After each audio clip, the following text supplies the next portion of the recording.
जय श्री कृष्ण, जय श्री राम। फिर वाल्मीकि लगे हैं अयोध्या नगरी की अनुपम सौंदर्य और उसकी अद्भुतता का वर्णन करने में।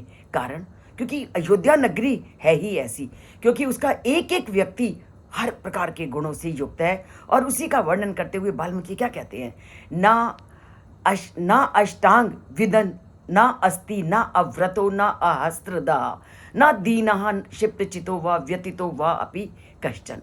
कि कोई भी अयोध्या नगरी में ऐसा व्यक्ति नहीं था जिसको कि छह जो इसको हम बोलते हैं वेदों के अंग उसको ना जानता हो।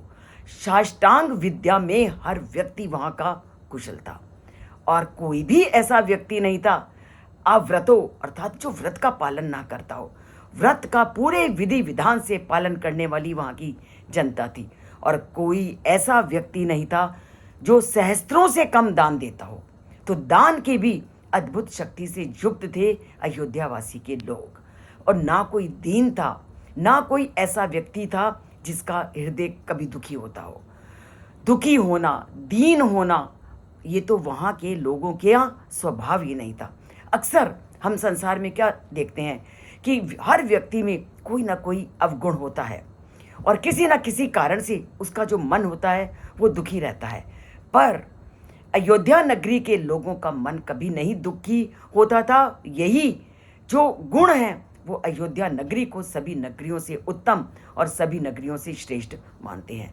और कोई ऐसा आप धरती पर स्थान नहीं मिलेगा जहाँ पर सभी लोग पूरी तरह से शिक्षित हों, पढ़े लिखे हों, सभी ग्रंथों को जानने वाले हों। एक अयोध्या नगरी ही ऐसी नगरी थी जहाँ सभी प्रकार के ज्ञान से संपन्न थे वहाँ के नागरिक।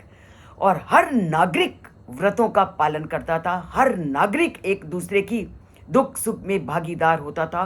और दान देने वालों की उस नगरी में कोई कमी नहीं थी। और दीन वहाँ था ही नहीं, क्योंकि हर व्यक्ति जब एक दूसरे के दुखों को दूर करने में लगा होगा तो ना तो कोई दीन होगा और ना किसी का मन कभी क्षिप्त होगा। विक्षिप्त मन वाला वहाँ कोई था ही नहीं, क्योंकि हर व्यक्ति एक दूसरे के दुख और सुख में उसके साथ खड़े होते थे। ये थी वो अद्भुत अयोध्या नगरी जिसका वर्णन वाल्मीकि की कलम से हटता नहीं। क्योंकि जब इतने गुणों से संपन्न कोई जगह होगी या कोई व्यक्ति होगा तो उसके गुणों का वर्णन करना तो कवि और लेखक का तो स्वभाव होता है। वो चाहता है कि वो उस नगरी की जो अद्भुतता है, उस अद्भुत गुणों को वो हर लोगों तक पहुंचाए, ताकि वो भी समझें, ताकि वो भी अपने वातावरण को वैसा करने की कोशिश करें।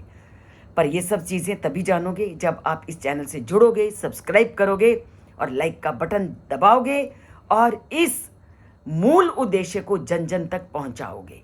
तो पहुंचाते हैं रामायण के इन श्लोकों को और उससे अपना नाता जोड़ते हैं। जय श्री कृष्ण, जय श्री राम बोलते जाते हैं और रामायण से नाता जोड़ते जाते हैं।